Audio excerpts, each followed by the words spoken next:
रामाय रामभद्राय रामचंद्राय वेदसे रघुनाथाय नाथाय सीताया पतये नमः।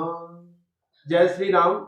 आज परम सौभाग्य है कि हरिद्वार तीर्थ क्षेत्र में आज हम पधारे हैं और स्वामी जी के दिव्य दर्शन हो रहे हैं। उसी पंक्ति में दो स्वामी जी हमारे साथ विद्यमान हैं। श्री चित्रकूट धाम है। आइए स्वामी जी से परिचय पूछते हैं और राम जी की चर्चा करते हैं। स्वामी जी नमस्कार, मैं आचार्य शशिकांत और हमारा यहाँ पर गली नंबर 5 हरिपुर कला, जो कि हरिद्वार तीर्थ क्षेत्र है, हरिपुर कला में गली नंबर 5 में श्री नरसिंह कृपा धाम है। और यहाँ पर उसी के निकट ही हरिपुर कला में गली नंबर 5 में बिरला फार्म के ठीक सामने श्री चित्रकूट धाम है।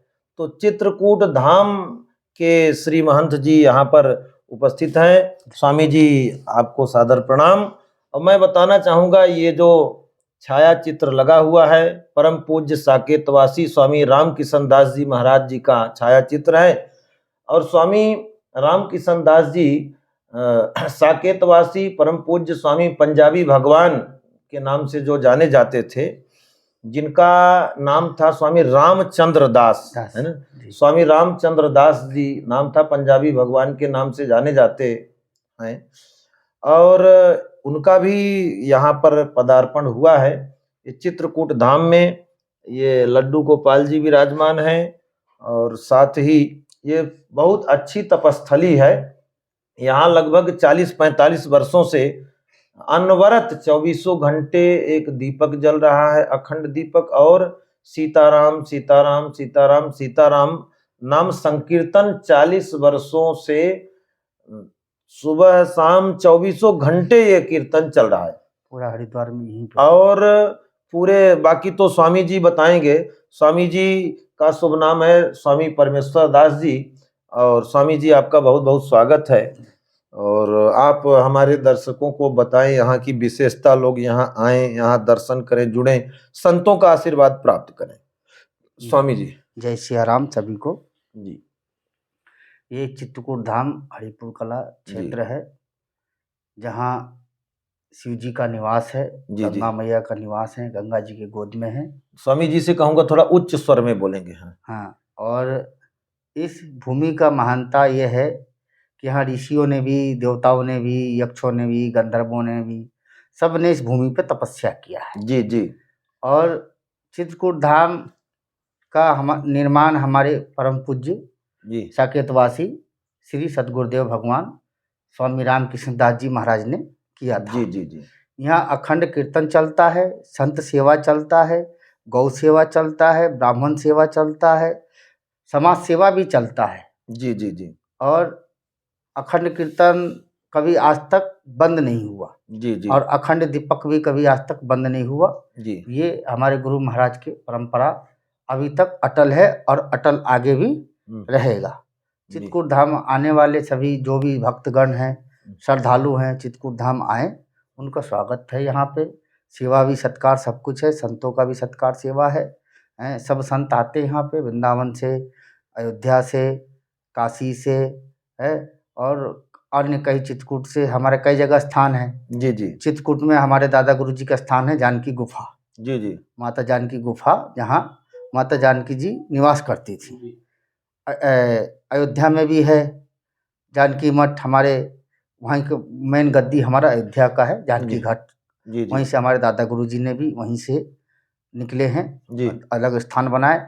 और उसके बाद हमारा बनारस में भी है 80 घाट पे। जी जी जी। राम जानकी मठ के नाम से हमारे काका गुरु जी, परम पूज्य जी काका गुरु जी श्री महंत रामलोचन दास जी महाराज वहाँ रहते हैं। जी जी। एक हमारे काका गुरु जी श्री ऋषिकेश में रहते हैं। जी जी जी। हैं श्री महंत परम पूज्य सीताराम दास जी महाराज जी, वो भी वहाँ उनका स्थान है। एक अपना स्थान गुरु महाराज का बनाया हुआ रुद्रप्रयाग जिला में है, संगम के तट माँ अलकनंदा के गोद में श्री चित्रकूट धाम के नाम से विराजमान है। जी, बहुत बहुत अच्छा लगा स्वामी जी आपने बताया। और मैं लोगों से यही कहना चाहूँगा कि जब जब मैं हरिद्वार आता हूँ, जब हमारा आश्रम नहीं था तो मैं यहीं आकर के स्वामी जी के साथ रहता था। आपके गुरुदेव भगवान जी का बड़ा स्नेह प्रेम मुझे मिलता था। हमारे श्री नरसिंह कृपा धाम देहरादून में, जो रायपुर में हमारा नरसिंह कृपा धाम है, वहाँ स्वामी जी भी गए थे और आदरणीय महंत जी भी गए थे। वहाँ हमारे बच्चों को तो गोद में खिलाते थे स्वामी जी और बड़ा स्नेह प्यार दुलार देते थे। तो जब भी मैं हरिद्वार आता हूँ तो बिना स्वामी जी की चरण धूली लिए मैं रहता नहीं, मेरा मन नहीं मानता। अब हमारा भी आश्रम यही निकट में हो गया, गली नंबर 5 में। गंगा मैया की कृपा से गंगा मैया ने दिया। अभी 16 अगस्त 2024 में रजिस्ट्री कराई थी। उसके बावजूद भी मैं अपने आश्रम में न ठीक करके यहाँ आता हूँ, यहाँ स्वामी जी के दर्शन करता हूँ। बड़ी शांति की अनुभूति होती है यहाँ पर। आपका बड़प्पन है। जी जी जी। तो स्वामी जी बड़ा अच्छा लगा, आपने विस्तार पूर्वक सब कुछ यहाँ की बातें बताई, आश्रम से लोग जुड़े। तो स्वामी जी एक मन में प्रश्न उठता है, श्री रामचरितमानस में लिखा हुआ है गोस्वामी तुलसीदास जी ने कि प्रथम भगत संतन कर संगा, दूसर रति मम कथा प्रसंगा। तो कृपा करके सर्वप्रथम स्वामी जी से चाहूंगा कि चित्रकूट धाम के स्वामी जी से चाहूंगा कि इस प्रथम भगत संतन कर संगा के विषय में क्या कुछ कहेंगे, कैसी भक्ति होनी चाहिए संतों के प्रति, भक्तों की। हाँ, सबको ऐसा है, प्रथम भगति संतन कर संगा। प्रथम भक्ति कर संतन का संगा बताया गया है कि संत का संग करना, संत से ज्ञान लेना, संत का सेवा करना है, संतों का मार्ग पे चलना, यही प्रथम भक्ति है। जो संत भजन करता है, जो संत साधना करता है, जो संत तपस्या करता है, उसका अगर जो कोई सेवा करता है, उसको ऐसे ही अपने आप प्रथम भक्ति प्राप्त हो जाता है। अब मैं चाहूंगा संस्थापक श्री नरसिंह कृपाधाम आचार्य श्री शशिकांताचार्य रामानुजदास स्वामी जी से कि ये बताएं कि एक दोहा है कि संत हृदय नवनीत समाना। तो आखिर कैसा कुछ संतों का हृदय होना चाहिए, या फिर इस जगत में कैसे संत हैं, क्या वास्तव में नवनीत के समान उनके हृदय हैं? देखिए, मैं कहना चाहूंगा, श्रीमद् गोस्वामी तुलसीदास जी ने लिखा है, संत हृदय नवनीत समाना, कहा कबीन पर कहाई न जाना, निज परिताप द्रवई नवनीता, पर दुख द्रवई संत सुपुनीता। कहते हैं कि संत का हृदय नवनीत यानी मक्खन के समान होता है। कवियों ने कहा, उपमा दी, लेकिन दे नहीं सके। क्यों?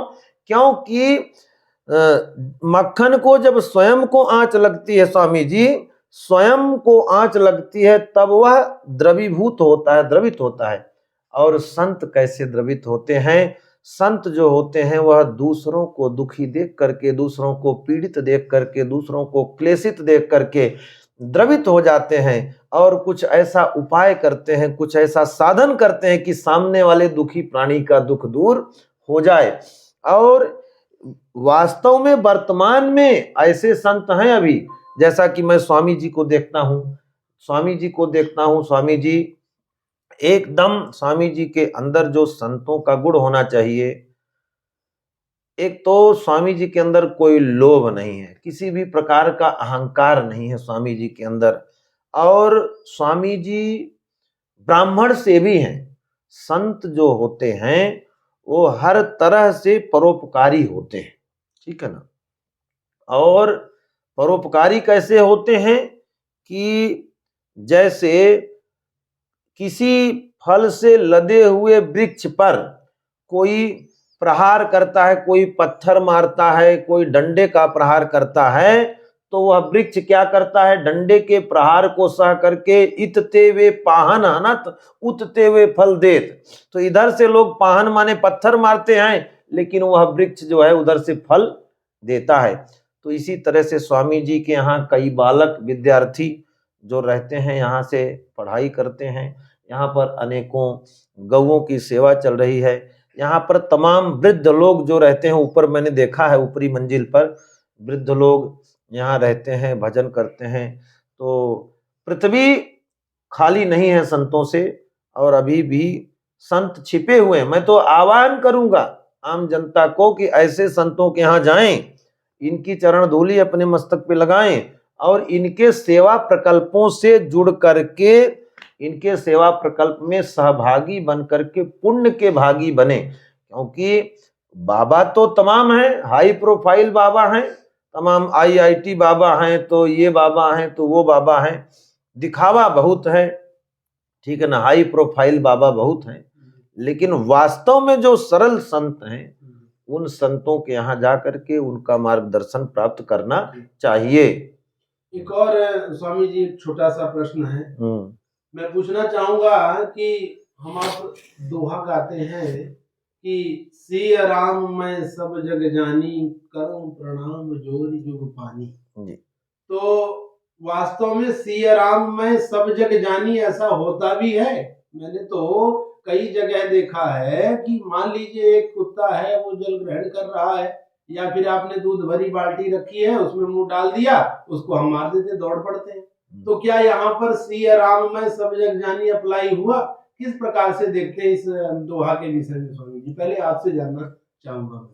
सिया राम मैं सब जग जानी, जो दोहा लिखा है, ये एक तरफ से बिल्कुल सही है। आज के समय में ऐसा कुछ नहीं है। आज के समय में देखेंगे, उसमें लिखा है सिया राम मैं सब जग जानी, मतलब सिया राम सब जग में, हर जीव में, जलचर नभचर है, चाहे वो कीट हो, पतंग हो, है या स्वर्ण हो, जिसमें सब में सिया राम जी का वास है। अगर हम उस भाव से देखेंगे तो परमात्मा हर रूप में है, हर रूप में है। लेकिन आज के डेट में ऐसा कुछ नहीं है। आज के डेट में सब दिखावा है, दिखाने वाले दिखा रहे अपना, करने वाले कर। स्वामी जी आपके क्या मंतव्य हैं इस दोहा को लेकर? देखिए, ऐसा है कि श्री सीताराम प्रभु जी की सत्ता सब में विद्यमान है और सबको मानना चाहिए। लेकिन देखिए, स्थान स्थान का भेद होता है। जैसे एक कोई संत जी चले जा रहे थे और रास्ते में एक बहुत मोटा तगड़ा सांड था और उसकी नुकीली सींग थी, और किसी ने कहा अरे स्वामी जी उधर मत जाइए, नहीं सांड मार देगा। उन्होंने कहा अरे सब में सीताराम है, सिया राम मैं सब जग जानी, कराऊं प्रणाम जोर जुग पानी।